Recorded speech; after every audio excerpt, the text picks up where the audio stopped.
আসসালামু আলাইকুম সবাইকে। কেমন আছেন সবাই? তো আজকে যেহেতু আমার ননদের জন্মদিন, তো কালকে রাতে আমাকে বলে রাখছে যেন আজকে আমি কিছু অসহায় মানুষদেরকে আমি খাবার কিনে দেই। তো প্রতিবার খাবার দিলে আমরা রোস্ট পোলাও দিয়ে থাকি। তো এবার ভাবলাম কাচ্চি বিরিয়ানি কিনি সবার জন্য। তো স্কুলে যাওয়ার পথে যে কজনকে পেয়েছি সবাইকে দিয়েছি। তো আমি খুঁজে, খুঁজে বয়স্ক যারা তাদেরকে দিচ্ছিলাম। তো সুরা বলছিল ও ছুটির পরে দিবে, কিন্তু কিছুক্ষণ আগে অনেক বৃষ্টি হয়েছে, এখন আবার মেঘ কালো হয়ে আসতেছে। তো সুরার জন্য আমি 2টা প্যাকেট রেখে দিছি, কারণ ছুটির পরে যদি দেই তখন দেখা যাবে বৃষ্টি পড়া শুরু হয়ে যাবে, পরে আর দিতেই পারবো না। তো ওর জন্য 2টা প্যাকেট রেখে দিছি, বলছি আচ্ছা তুমি এই 2টা প্যাকেট দাও। তো সবাইকে দিয়ে এখন আমরা আমাদের জন্য খাবার নিতে আসছি। তো সুরা তো এখানকার ফ্রাইড রাইস অনেক বেশি পছন্দ করে, আমি আগেও বলছি।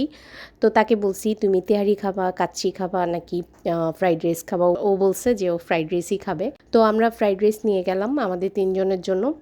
নিয়ে এখন বাসার দিকে যাব। সরি, বাসার দিকে না, সুরামণি কেক কিনতে যাবে। ওর ফুপ্পি আমাকে বলছে সুরাকে যেন কেক খাওয়ানো হয়, আর সুরা যা খেতে চায় সেটা যেন খাওয়ানো হয়। তো ফ্রাইড রাইস খেতে চাইছে, আর যাওয়ার সময় হট কেক থেকে কেক নিয়ে যাব। এই যে হট কেকে আসছে, কেক নিবে। ফুপ্পির বার্থডে, কিন্তু কেক খাবে ও।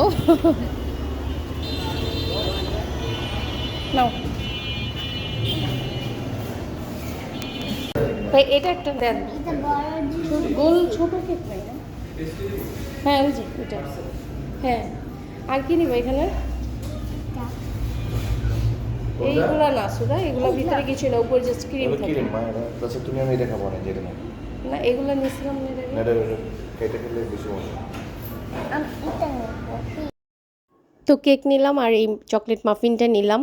তো সে এখন বাসায় যাবে না, সে এখন এখানে বসে খাবে। তো আমি বলতেছি মা এখন যদি তুমি খেতে যাও তাহলে আর বাসায় যাওয়া যাবে না, কারণ বৃষ্টি আসবে। তারপর তো বাসায় চলে গেলাম।